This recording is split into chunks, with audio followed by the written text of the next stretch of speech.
என்னத்துலயா வாழ்க்கை, என்ன இது சட்டை, என்ன இது பைக் கீக்கலாம், நம்மகிட்ட ஒரு பிளான் இருக்குது, அதை கரெக்டா எக்ஸிக்யூட் பண்ணோம்னு வச்சுக்கோங்க, நம்ம தான் ராஜா அப்படின்ற மாதிரி ஒரு பிளான் எல்லாம் சொல்லி அவரையும் மண்டை கிளப்பி அவரையும் ஒத்துக்க வச்சுட்டாரு. ஸோ ஃபைனலா இப்போ மாவும் ரெண்டும் சேர்ந்து அந்த பேங்க் வால்ட்ல இருக்கிற 33 மில்லியன் யுவான், அப்படி எங்க அப்பா யார் அப்பா வீட்டு காசு கேட்க தோணுதுல.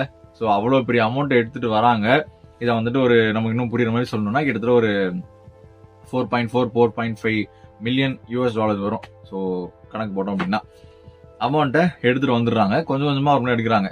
ஏன்னா யாருக்குமே டவுட் வரலையா, கேமராலாம் இல்லையா, யாருமே கொஸ்டின் பண்ணலான்னு கேட்டீங்கன்னா, சின்ஸ் இவங்க தான் வால்ட் மேனேஜர் அப்படின்றதுனால முக்காவாசி இவங்களே ஒரு மாதிரி அப்படி இப்படி சொல்லி கணக்கை வந்துட்டு மெயின்டைன் பண்ணிருக்காங்க. சம்டைம்ஸ் அமௌண்ட் வந்து குறையும் போது இது வந்து சர்க்குலேஷனுக்கு போயிருக்கு, அவங்க கேட்டாங்கன்னா ஒரு மாதிரி போலியா இவங்களே சில விஷயங்கள்லாம் ரெடி பண்ணி ஓரளவுக்கு சமாளிச்சுக்கிறாங்க.